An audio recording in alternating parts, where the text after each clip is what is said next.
On nous fait croire qu'il y a une évolution, qu'il y a du progrès, mais c'est le contraire. Ce qu'on appelle le progressisme amène la pauvreté. Si vous retournez dans les années 30, avec le salaire d'un ouvrier, vous pouvez faire vivre une femme, avoir une maison, vous achetez une maison, avoir une dizaine d'enfants, puis tous les nourrir, tous les habiller, avec le salaire d'un ouvrier. Aujourd'hui, vous avez des couples, les deux parents travaillent. Les deux parents travaillent, puis ont de la difficulté à rejoindre les deux bouts, puis à avoir un enfant, à faire vivre un enfant. Puis on appelle ça le progrès puis la prospérité. Et oui, on sait lire. Pourquoi? Parce que les gens qui contrôlent le langage nous manipulent aussi par ce qui est publié. Ça a été une des raisons d'éduquer les masses pour que là, on tombe plus dans une vision anglo-saxonne, justement. On instruit les masses, mais selon les formes qu'on veut les instruire. C'est une façon de programmer les masses pour qu'il y ait un comportement prédéfini. On pourrait parler de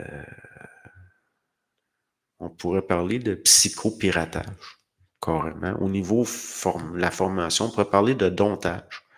On pourrait parler de domptage, d'élevage d'animaux. À mes yeux, c'est tout. C'est comme ça qu'ils voient les. Je veux dire, pour un protestant, ça va toujours être plus facile de faire un parallèle entre des animaux puis des humains que pour. Ça semble étrange, hein, parce qu'au niveau catholique, vous avez des gens comme La Fontaine, vous avez des gens comme qui ont fait des fables. Oui, mais c'est pas le même esprit du tout. Là, c'est au niveau de la morale, c'est pas au niveau de la science, c'est pas au niveau d'une sociologie appliquée. Là. Même si ça rejoint ça. Là, c'est un biais, c'est une interface, c'est une façon de voir. Tandis que, au niveau des anglo-saxons, c'est apprendre au sens littéral. C'est apprendre au sens littéral, ils pensent réellement que les gens, c'est comme du bétail, puis que ça fonctionne un peu semblable, puis qu'il faut contrôler les naissances, alors que au niveau de nos ancêtres à nous, on pouvait les empêcher de tout contrôle des naissances, au contraire. Puis aujourd'hui, quel peuple qui est en train de disparaître, puis quel qui est dominant culturellement sur Terre, je veux dire, ceci explique cela. C'est pas compliqué à comprendre, là. Mais d'un autre côté, la guerre d'opium qu'ils ont faite à la Chine, les forçait à s'ouvrir puis en faire la manufacture du monde à long terme, puis tout ça, ils vont payer pour.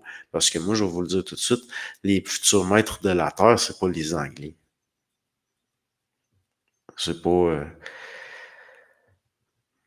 hmm? En tout cas, les... je veux dire, un empire qui était fermé sur lui-même, puis qui voulait juste... Dans le fond, il était de l'intérêt de tout le monde qui reste... Mais là, il va s'ouvrir, là. Ça va être l'enfer.